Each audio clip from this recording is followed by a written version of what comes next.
Kumusta mga kapaniwala? Muli po tayong nagbabalik. Napakatagal nating hindi nakagawa ng videos. Ano po? Kasi naging busy tayo, lalo na ngayon medyo namamalat na naman ako. Wala ang ating mga kasama na si Maestro lang nandito. Ang dalawa nating kasama wala po, umuwi po sa kanilang pamilya. Katatapos lang po namin na mag-mission nito. Dahil gagawa po tayo ng videos about po doon sa request po ng iba. Dahil napakatagal po natin hindi nakagawa ng excuse po, nakagawa ng videos. Gusto po ng mga bago po ang lahat pala, kumusta muna pala lahat sa mga manggagamot natin at saka mga tingero sa buong Pilipinas. Ano po? Shout out po sa inyong lahat, mga kapaniwala, mga kanakus. May request po kasi sa amin ng mga kolektor na kumukuha po sa amin, na nagtitiwala sa mga mutya. Ito po hindi po pangkaraniwan. Ano po? Ito kasi mga collection namin. May mga collector po kasi natagusan ng mga third eye ng mutya, mga collector po yan. Inaabot po ng milyon ng mga collection nila. Ang iba po ay nasa ibang bansa. Ganito po kasi ang mga kapaniwala. Huwag sana magagalit ang iba tulad ng sinasabi natin na meron na naman mga nagpapasikat na nag-send sa amin ng mga videos. Hindi na natigil tong mga to sa panlilinlang nila. Ganito kasi yan mga kapaniwala. Kami pong mga tingero man o manggagamot, nag-uumpisa pa lamang po ang aming mga pagsubok. Kami mga tingero na, meta na, o isang manggagamotan po. Alam din nila yan. Kaya lang talagang malakas siguro ng atak sa kanila ng pera sa hirap ng buhay. Yun talagang unang pagsubok po nila sa amin. Ano po? Yung pera. Kapag nagpatangay kayo dyan mga kapaniwala, talagang madadala kayo. Ganun lamang po yan. Ang misyon kasi ng Meta ay tumulong at mamahagi ng tunay na salita about sa kidlat. Dahil ang Meta ay instrumento ng hari ng kidlat, kaming lahat ng Meta ay basa antingero. Hindi kami nag-aanting ng mga mutya, kusang binibigay ng anghel na kidlat na gabay namin. Kahit na ano pang mutya yan po. Hindi tayo nagigipagtagisan ng mutya rito. Tulad ng mga ginagabayan ng mga demonyo na to, wag po kayong magpapaniwala sa mga yan, yung mga bashers na yun na ginagabayan po yan ng masama. Ang iba po dyan mga kalaban, panggap na tao pero mga demonyo po yan. Nakikita naman natin, talamak na sa videos, nakikita ninyo ang katotohanan. Maraming tao na panggap pero demonyo sila. Para mailigaw po kayo, ano po? Ang ipapakita natin ngayon, masyadong mainit, maestro. Diyan ka lang muna, Si maestro kasi matanda, hindi ko rin nasa harapan lamang po natin. Ang dalawang katagusan po natin nakasama, hindi po natin talaga pinapakita dahil kino-cover natin sila maestro at si Mang Jun at mga kumukuha po sa atin, kino-cover po natin yan. Hindi po natin yan pinapakita o binabanggit man lang sa pangalan lamang po. Ito po ay about po sa kanila. Nag-request kasi ng anim na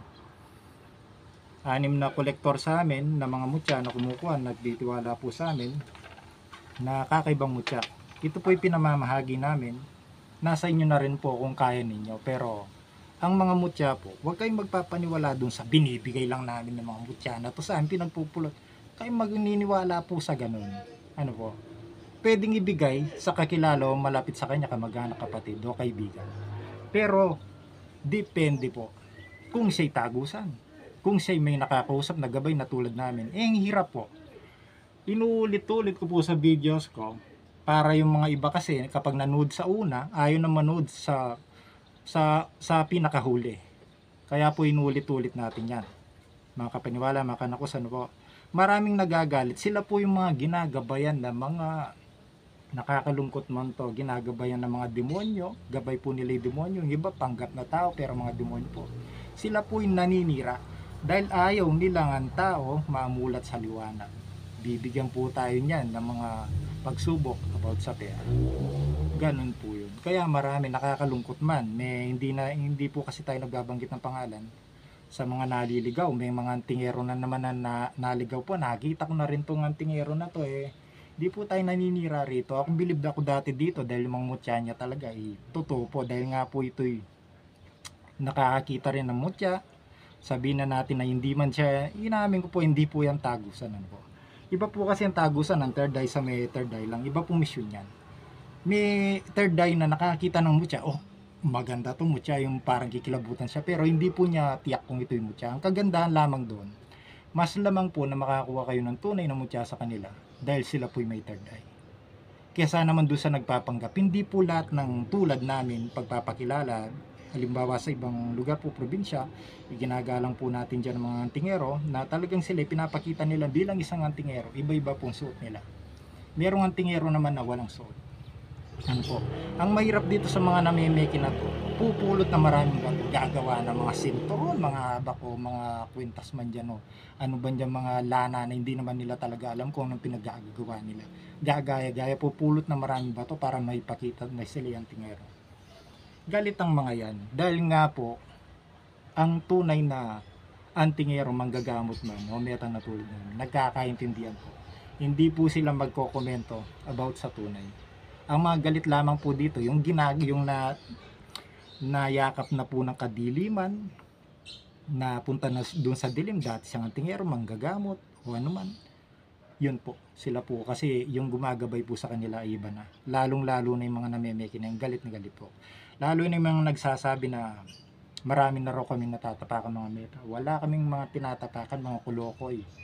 Mga siraulong mga to no, nakakapanginig ng ano to na talagang ang meta, talagang mission namin magbanggit, magsabi ng tunay, magpakita ng tunay na mutya. At saka hindi kami nagkikipagtagisan ng mutya sa inyo, kung sino man kayo. Ano? Ang meta ay kakaibang mutya. At saka yung meta, walang metang naghahunting. Kusang binibigay lang sa amin yan. Kung saan kami, nasa lubang kami ng bahay, nasa bubungan. Kung alin ang gusto naming mutya na babanggitin. Hindi man namin babanggitin, kapag bumulog ang gabay ng anghel na kidlat, sigurado yan, doon niya pa kukuha yan. Ano po? Ito naman, dalawang tagusan natin ay talagang antingero. Tagusan po. Kaya kino-cover natin to. May mga grupo po dati to na nakaway nila. Dahil nga sila, nagtataka sila bakit nakikita nilang mutya kahit na nasa loob ng puno, nasa malalim man na tubig o lupa, o ano man to, bato, nasa loob ng bato, nakikita nila. Dahil nga po sila tagusan. Hindi maiwasan yung inggit dito. Dating mga tropa nila nainggit sa kanila, hanggang nag-away-away sila. Hanggang nakilala ito ni Maestro, dati nang nakilala Maestro, no, nakwento na sa akin. Si Mang Jun, nakilala ko lang yan nung napanood niya ako. Tingnan mo, kami kasi mga meta. Ang nagtuturo mga gabay namin, si Mang Jun, pinakilala sa akin. Siya katulad mo, dun sa unang videos ko po. Si Mang Jun ganun din sa akin. Ganon din si Maestro, nagkakilala kami. Pero si Maestro, ang dating kasama ng B1, B2 natin na tagusan ng third eye. Maraming gustong sumali sa amin na hindi na namin pinayagan dahil ayaw na namin magdagdag kasi ang sabi ng dalawang antingero natin na tagusan ay gusto lang gamitin ang pangalan natin para sabihin nila, ay kaikana ko siyan grupo niya yan, sa kanya galing ang mutya na to. Hindi po, hindi nyo kan manloloko. Kasi may pagsubok kami sa mga bawat gustong sumama sa grupo kung alin ang tunay na mutya dito. Maglalagay kami ng pinakamapangit na mutya. Maganda man o pangit. Sa 50 o 100 mutya, sasabihin ninyo kung alin doon ang tunay at hindi. Wala pong pumapasa dyan. Ano po, kaya tinigil namin yan. Yun pong pinagkaiba namin. Ito pong topic natin na to pinadaan lamang po natin to, no? Doon sa mga nagsasabing marami na kami natatapakan. Yung mga natatapakan, kayong mga walang alam. Kayong mga panggap na nagsasabi na dito sa amin, namumulot lang kami ng mga mutya para lang bala ng tirador, mga siraulo. Anong pinagpupulot na sinasabi ninyo? Hindi pinupulot ang mutya, pinagkakalubyan, ano? Sa sarili ninyo, makakapandaya kayo sa ibang tao. Sa amin, hindi.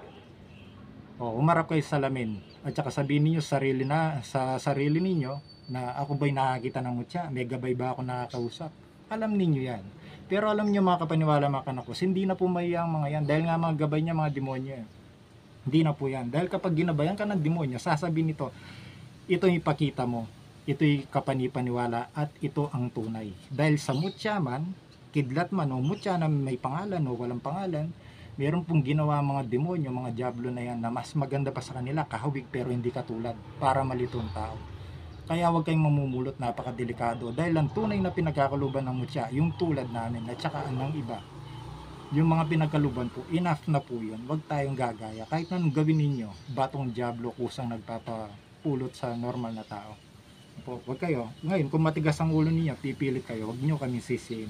Ang topic po natin ngayon, yung mga ano natin, yung mga kolektor po kasi natin, para malaman ninyo, yan din po yung mga tagusan at saka antingero nung unang kabataan pa nila. Ngayon nasa ibang bansa, halos yung iba. Meron din tatlo dito sa Pilipinas na sabi ko nga sa inyo, ang daming mga vlogger, ang daming mga tingero. Bakit kami pinagkatiwalaan? Ilan lang kami pinagkatiwalaan nila. Di na namin babanggitin.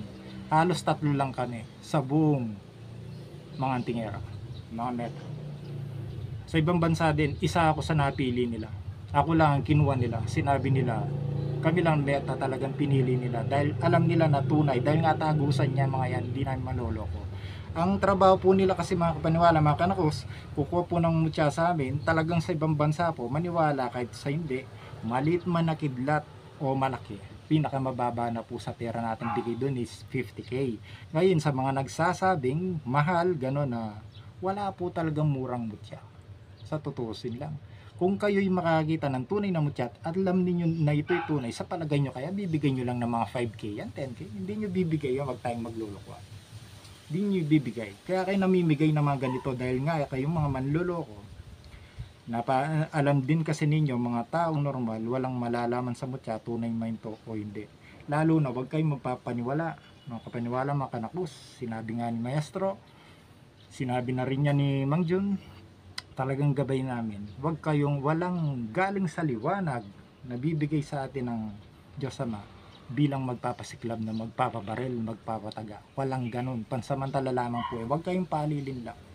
Kayong mga gumagawa nito, merong mga tunay, merong mga hindi. Mas marami ang hindi. Nandyan yung nagpapabaril pero blankong bala, nandyan yung mga patalim na ang yayabang nila, puro patato, pero sa iba makapanlin lang kayo, sa amin hindi. Sa mga tunay, hindi kayo makapanlin lang. Tatawanan lang namin kayo. Huwag kayong palilin lang sa mga ginagabayan ng hindi tama na yan. Dahil walang tunay sa liwanag na bibigay. Sa palagay nyo kaya ako, anghel yung gabay ko. Sa panig ako na liwanag, papakita ko sa inyo, magpapabaril ako. Huwag kayong magagalit. Kayong mga gumagawa nito, huwag sana kayong magagalit. Halatado kayo masyado, kahit yung mga marunong, nalilin lang kasi tayo mga kapaniwala, mga kanakuse. Pero masyado tayong bumibilib sa ganun. Pero kung isipin lang natin, ang Diyos Ama ba magbibigay ng sa ating taglay na kapangyarihan para magpasiklam sa tao? Walang ganun. Kahit sa mutya, kusang gumagana yan. Ako kusa akong niligtas niyan. Nasagasaan ako, pero hindi man ako nasaktan. Naglalaro akong bisikleta noon. Hihinto yung sasakyan, babalik-baliktad ako dahil nga nag-skid yung bike ko, nandiyan na yung biglang maglalakad ako, biglang may tutulak sa akin na hindi ko alam, tapos masasandal ako sa likod, parang boom lang. Yung mga ganun yung mga mutya. Usa silang nagliligtas kapag tayo naging isa. Ang pagsubok sa atin yan ay kaya natin. Depende sa pagkatao natin. Merong tumatalab sa inyo mutya, araw lang, merong linggo, merong years. Meron ako mutya na nagkaisa pa lamang kami. Nung kabataan ko pa, isipin nyo. Napakatagal, kailan lang, halos may 1 year pa lang bago kami naging isa, pero iniingatan ko yan sa loob ng 23 years. Ano po? Kaya wag kayo maniniwala doon sa yung mga ganito, lalo na kung kayo kung talagang kayo tunay. Ang mga tunay walang sisira sa mutya kung alam ninyong ito'y tunay. Ang mga tunay na nakakita ng mutya at nakakaunawa nito, ang pinagkaluban nito na nakakita, hindi niya pagdudungisan ng mutya. Ganitong gagawin nila. Hindi nila didikitan, hindi nila babasagin yan. Dahil lahat ng mutya na binabasag, wala na pong bisa. Kaya, paano natin masasabing alam nila ang tunay, nakikita nila ang tunay, sinisira nila? So, wala nga, ang dami ng sablay. Di ba? Puputulin na po natin dyan ang topic na to. Ang totoo niyan, kilala nyo naman si Kanakos, lalo na sorry po sa inyo lahat dahil matagal po tayo hindi nakagawa ng videos. Pero ang ano po kasi, ang mission po namin kasi ay pagtulong. Bawat katapusan ng buwan, nandyan po yung pagtulong namin kung magkano lamang po nalilikom natin sa pera galing sa mutya. Yan po ang mission ng Meta. Dahil nandoon, kahit doon sa Tagalog San Benito, sabi kay Satanas, Satanas ang binibigay mo sa akin, inaalay mo sa akin, ay masama. Ikaw rin ang minum ng lason. Ibig pong sabihin niyan, isa na po dyan ang pera. Dahil yan po yung root of evil. Yan po ang tunay na nag-iisang pang-akit sa tao para magbago po. Kaya gawin ninyo, kayong mga meron nito para maligtas po tayo. Kung nililigtas natin, natural ang kaluluwa dapat natin. Kung tayo meron, tumulong po tayo. Kapag ang pera ginagamit natin sa mabuti, tumutulong naman tayo. Kung may sobra tayo, konti-konti. Galit na galit ang mga demonyo na to, nanghihina po sila ng bibiri dahil ayaw nila ng gano'n. Bibigyan kayo ng bibigyan ng pera, pero gamitin nyo po sa mabuti. Galit na galit po ang mga yan, dyan sila natatalo. Ang kapangyarihan ng mga yan ay pananakot, ang lakas ng loob at paniniwala sa itaas ang nasa liwanag. Yan po. Bago kayo maniwala sa mga mutya, dapat maniniwala muna kayo sa itaas namang lumikha. Ano po? Ang mga mutya natin na meta, kami man ang mga tagusan, hindi po tayo, kasi marami nagsasabi na pinagyayabang natin ang mutya. Mission po namin, huwag kayong makikinig sa mga yan, mga panira na yan, dahil nga po tinatamaan sila. Mission po kasi ng meta, lalo na tulad namin, mga tagusan, kaya nga nag-combine kami. Mission po namin ang ibahagi ang tunay na mutya, ipakita ang tunay na mutya. May maniwala man o wala po tayong magagawa nun dahil hati po yan. Merong maniniwala sa hindi tunay, may maniniwala sa mali, may maniniwala po sa tama. Ganun lamang po yun. Hindi po natin pwedeng pilitin. Ano po. Ang topic natin ngayon, lahat ng ipapakita po ng mutya na to, kayong mga kolektor, lalo na si Ka Henry, sa hindi po tayo magbabanggit ng mga sa mga apelyido nila dahil kino-cover po natin yan. Si Ma'am Ivy, na maraming salamat sa pinadalawang tulong sa amin na pagmimisyon, Ma'am Ivy. Sa Jordan, yan po ang pinakamatindi naming kolektor na babae na taga probinsya po pero nagtatrabaho sa Jordan.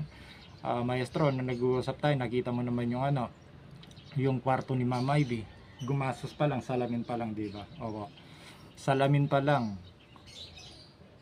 Salamin pa lang, lagyan namang mutya. Gumastos na po siya may 100,000, kulang-kulang 200 sa kapal na salamin. Ang dami. Mahirap lang dati si Ma'am Ivy, magmula yan na manggagamot din yung lolo niya. Naging tagusan siya pero hindi siya takot siya maganting. Ibig sabihin, talagang ayaw niya. Meron palang ganun, inamin niya. Kaya isa ka bro sa talagang nakita kong tunay. Ang ginagawa niya rin, kinokolekta niya, hindi siya namamahagi sa ibang bansa. Kinokolekta niya to. Hindi pa kami na nagkakilala maestro, na kwento ko na sa'yo, hindi pa kami nagkakilala ni Ma'am Ivy. Ang mutyang iniingatan niya at saka sa ibang bansa, yung mga gamit niya, mga tunay na leklay, mga nasa na mga mutya na binigay nilang galing sa ibang bansa, kulang-kulang na pong 1 milyon ang gastos niya. Yun lang ginamot ko sa Japan, umabot ng mga leklay lang niya. Sa Thailand lang, ilan lang yung kanya, gumastos na siya ng 345,000. Ano po?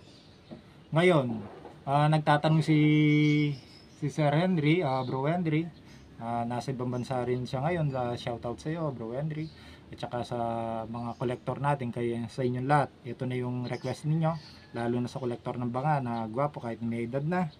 Yan ay talagang milyon ang kinokoleksyon. Ano po, may nakuha siya sa atin na matindi mga mutya, mga kidlat lang gusto niya. Nagkasundo na kami dahil nagpagawa siya ng kwarto. Nung una hindi kami nagkasundo dahil nga sa nabanggit ko doon sa kabilang vlog ko na ayaw kong isama sa banga yung mga mutya, no? Mga kidlat yan, umabot po yan ng 500k, mahigit po. Ano po. Ngayon, ito po kasi sa kanila na ilan na yung nakausap natin, halos kayong mga kolektor, ay papakita natin dito. Hindi ko sinasabing sa mga kolektor lang to. Kung kaya ninyong kunin sa presyo po nila, kung kayo gustong magtangan o gustong koleksyonin, ay nasa inyo po. Pero ito po, inulit po natin, request po nila dahil mag-uunahan po sila dito. Kayo kung gusto ninyo sumali, nasa inyo na po. Ano po, Bro Henry na nasa ibang bansa, Bro Ricky, Brother Ricky, ito na yung request mo rin, ay papakita natin. Unahin natin sa gamit ni Maestro. Unahin namin dito sa aming mga kidlat. Meron nagpakita sa amin na katawa-tawa. Ito na naman siya. Siguro ito, totoo ba yun, Maestro? Bulong din sa'yo ng gabay. Nakakapanot. Yung pagsisinungaling, lalo na sa kidlat. Kaya ingat kayo kay mga gumagawa nito. Nung una may binara na ako dyan, diba? Maestro, yung pinakita ko sa'yo, tawa ka ng tawa na dahil nakakatawang nakakabisit, diba? Papakita mo yung pinutol na punong saging na dati ng patay dati ng lanta. Kapag nilagay daw yung kidlat, ito'y malalanta, kabaliwan mo. Kaming harapin mo sa ganun, ginagabayan ka na kasi nang hindi tama eh. Pero hindi tayo magbabanggit ng pangalan, no? Kung mapanood niya man to, mangingit-git siya sa galit, wala kaming pakialam. Dahil alam mo rin sarili mo, nalinloloko mo, ginagawang baliw sa sarili mo. Ikaw yung siraulo eh, nililito yung mga tao. Ang dami ng mga ginagabayan ng demonyo, ang dami ng mga siraulo, dumagdag pa kayo.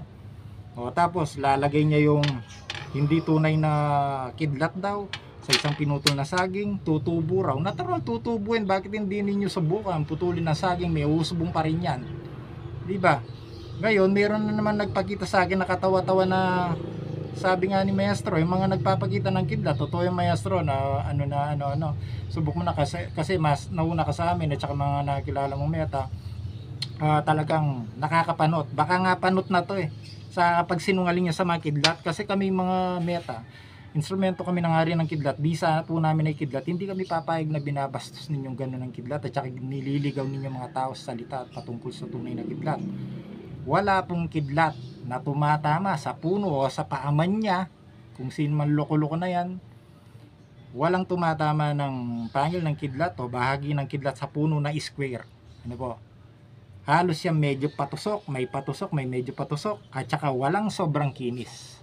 Kapag nakakita kayo ng sobrang flat niya, sobrang kinis niya, wala mang bako-bako, ginamitan na po yan ng mga machine. Pinapakintablangan po nila, pero sasablay sila dun sa mga may bako-bako ng halimbawa, may bako-bako ng ganun, sasablay sila. Dahil kapag ginamitan ng machine niya, pwedeng mabasag siya, pwedeng hindi nila ma-accurate ito, kaya hindi nila magaya. Kaya kung mapagmamasdan ninyo, kapag gumawa sila ng patusok-tusok na ganun, napakakinis nila. Napakaganda. Ano? Kayong mga loko-lokong mga gumagawa nito, akala ninyo bilibang tao sa inyo, pero dahil nga ginagabayan na kayo ng mga demonyo, hindi ninyo alam na kahiyaya na kayo. Magsipagbago kayo, pilitin ninyong magbago. Bumalik ka, no? Para makapag-mission kayo na maayos, no? Hatiin po siguro natin to sa dalawang videos, mga kantos, mga paniwala, dahil nga po yan na nabanggit ko. Huwag kayong magpapaniwala sa mga ganun. Hindi katulad na hindi porket matagal na nagbibideo sa mga gumagawa ng mga vlog na yun ay mga tunay, ano? Kung 100 kami mga tunay, mga marami na kami 20 dyan, o baka 10 nga lang kami. Sabi nga ni maestro, kaya nga yung dalawang si B1 dito, sinasabi nila hindi sila nanonood ng ganon, kahit nakilala nyo na sila, kaya hindi pinapakilala dahil kilala nyo sila. May mga channel din silang dalawa na yan, kasi maestro lang wala. Umpisahin na natin sa kidlat na kakaibang maestro. Ipapakita lang natin, hatiin natin to mga kapaniwala, mga kanako, sa dalawang video siguro. 23 minutes na, ang haba na sinabi natin.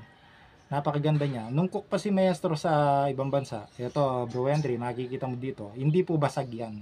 May pagkakataon talagang pinagbunutan niya o binigay niya na ganyan siya. Wala pong nababasag. Madalas kapag nagdidiligang, nagbibigay ng enerhiyang kidlat, pwedeng mabasag sila, pero hindi po yun pinagbabasihan. Napakaganda po yun. Ayan po. Galing po niya yan nung namamalengke raw siya dahil nga cook sa ibang bansa, doon niya nakita sa tusok-tusok na puno ng dahon, hindi niya alam kung anong pangalan, sa kanya yan. Ano po? Tapos pangalawa, pwedeng pa yung maestro rito, ang sa akin naman, na hindi basa-basa makakukuha nila dahil nga nasa inyo, dahil hindi naman po talaga namin bibigay ng basta-basta lang. Kung kaya ninyo, kunin ninyo. Ayan. Mga pang collection po kasi yan. Ayan, maguna na lang po tayo sa ganon.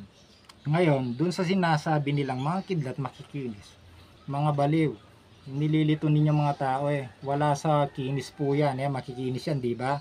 O, makikinis po yan. Makikinis, di ba? Tingnan nyo to. Volcanic rock. Magana ba to? Magana ba to? Anong nakikita ninyo? Kidlat po yan na hayop. Ulo po yan ng aso. Nakikita ninyo. Ayan ang ilong niya. Ayan ang mata niya. Ayan ang tenga niya. Napakalapad. Volcanic rock yan. Bakit kidlat siya? Ano? Diyan pa lang sablay na kayo. Kidlat na hayop ay rare. Tutusin. For example, ang kidlat ay nasa 10k yan. Ito nasa 30k. Parang ganun po siya. Pero hindi po namin pinamamagi ng ganyan. Ano po?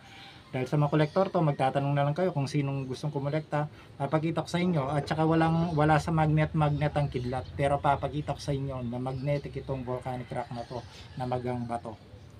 Pagmamasdan ninyo, nagalaw siya. Oh, ayan oh. Oh, kita nyo. Oh, oh, volcanic rock oh. Pero nagmamagnet siya. Ano?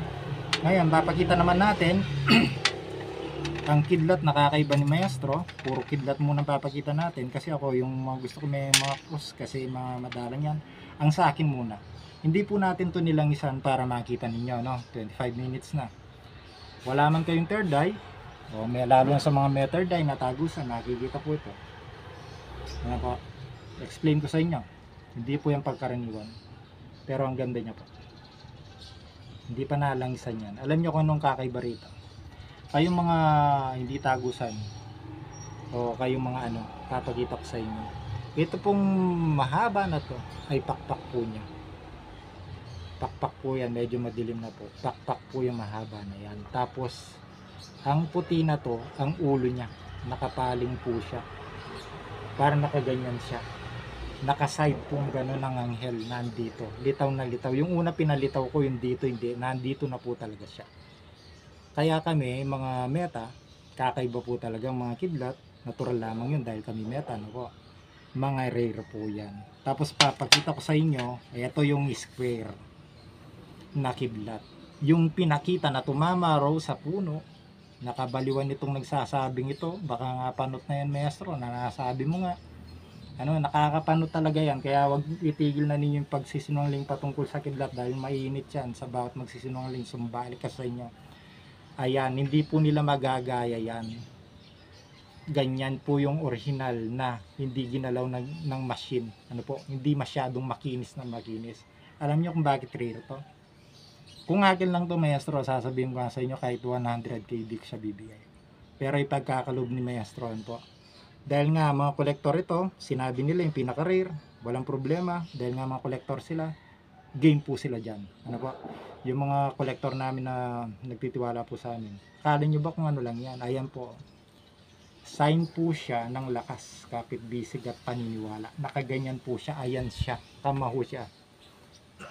Kita nyo? Nakikita nyo ba mga kapaniwala, mga kanakus? Kasi nadidiliman ako sa CP na to. Ayan, nakikita nyo po, ayan, ayan, oh. Kamaupo siya. Oh. Kamao siya, na ayan, oh, nakaganyan po siya. Kaya kakaiba po yan. Ngayon, ito naman ang kidlat din ni Maestro na matagal na niyang iniingatan, na magastong pero napakanipis. Napakaganda po niya, ayan.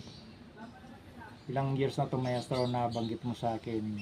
23. O, ayan, 23 years na. Pero ipapamagi na yan sa mga kolektor. Nasa inyo na yan, magunahan na lang kayo. Ito yung pinaka-rare para dyan. Ang kidlat na gawa sa aso na volcanic rock. Ano? Ngayon, ito naman ipapakita ko.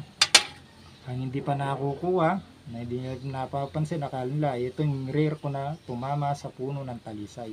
Nasa kabilang vlog ko na to, Maestro, nakita na to. Para naman yung mga bago, mag-subscribe po kayo. I-share nyo po para maraming matuto. Ano po? Ayusin muna natin tong ano natin. Yan, para nakita. Yan po. Kakaiba siya. Para siyang kakanin. Puti siya.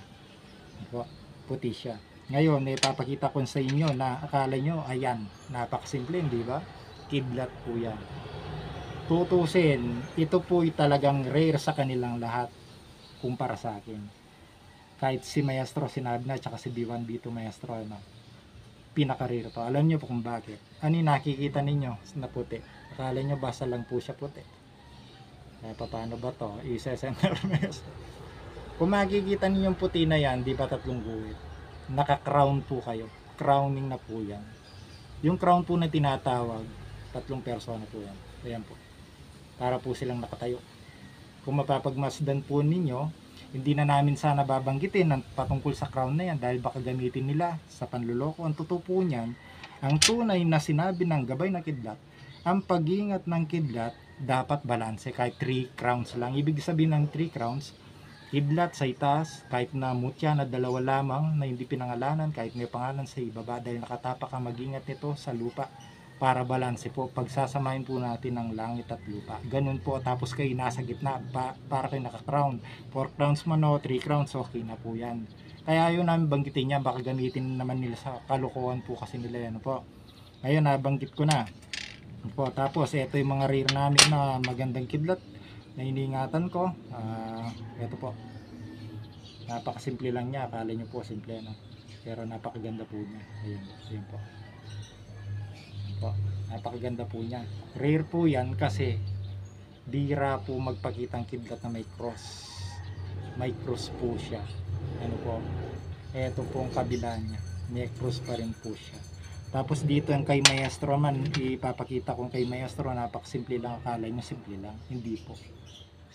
Ano po yan? Lagpasan po siya na kidlat. Tapos may cross din po siya. Yun po. Ano po? Yan ang mga rare na kidlat na siyempre masalam po namin dahil kami meta. Ano po? Ngayon, dito tayo. Hindi na natin matatapos ito. Sa kabilang vlog na natin ipapakita to, Maestro, yung iba. Tapos, itong kakaiba natin na hindi pa nakakuha. Talagang hindi po nakakuha dahil may ano po ito, no? May issue po ito. Doon sa kumukuha, sabi nila dapat sa kanila raw. Dapat nasa bansa nila silang magmamayari hanggang umabot ng 350, 350. Akala siguro nila sa pera tumitingin na kasama natin. Hindi. Ang mutya ng dragon namin na matindi. Ano? Ayan ang dragon namin, ang sign ng kaliskis niya. Kapag binaligtad po yan, pinakita ko na sa isang vlog yan, yung punta pa kanya kaya may basag. Dito siya umapak, nag-crack. Tapos sa likuran niya, ayan, ang babon, yung matapang na unggoy, nakatingin sa malayo. Nagbabantay. Tapos yung kabila niya rito, dragon pa rin. Ayan pong dragon natin, napakaganda niya. Ano po? Ano nakikita ninyo, di ba pinaliwanag ko na yan sa isang video ko, ano yan? 3 crowns din siya, 3 persona, yan po 3 guwit niya. Gets niyo po? Ibig sabihin, yan lamang pong kinikilala ng mga mutya. Mga rare po. O, sa mga nag-aalaga ng baboy, yan po, kidlat po yan na baboy. Ayan po. Kahit baliktarin po natin yan, ay baboy pa rin po. Yan po, mga kidlat po natin ng mga hayop. Tapos, ano pa to, Maestro? Dito muna tayo, papakita na natin sa iba, yung iba na lang. Barko. Rare po yan. Ewan ko, maguna na lang kayo dito kahit medyo mataas. Barko po yan, mga kolektor natin, mga Myvi, nakikita nyo, Sir Henry, nag-usap na tayo, bahala ka na kung sino mauna na lang sa inyo. Barko po yan, ayan, pero barkong maliit, pero nagpasan. Ito naman ang ating kandila, nag-iisang kandila, patak ng kandila, sementeryo, nung inuwi, gagawin sana parang floor wax, nung giniba, ayan siya, meron siya na mo, bato po siya, patak ng kandila, na mutya.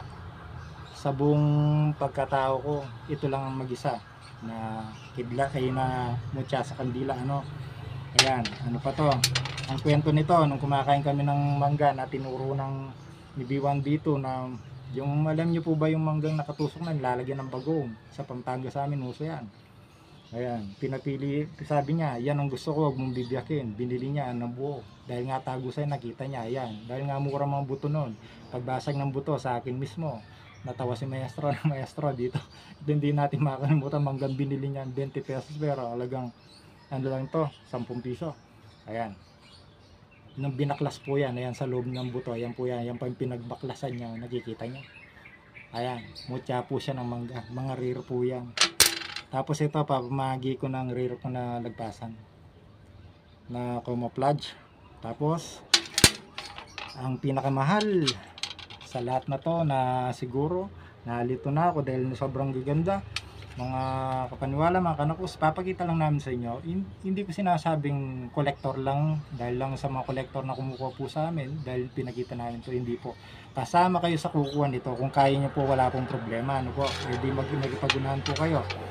Ito, ang trabungko ni Maestro na matagal nang iniingatan, trabungko ng sawa.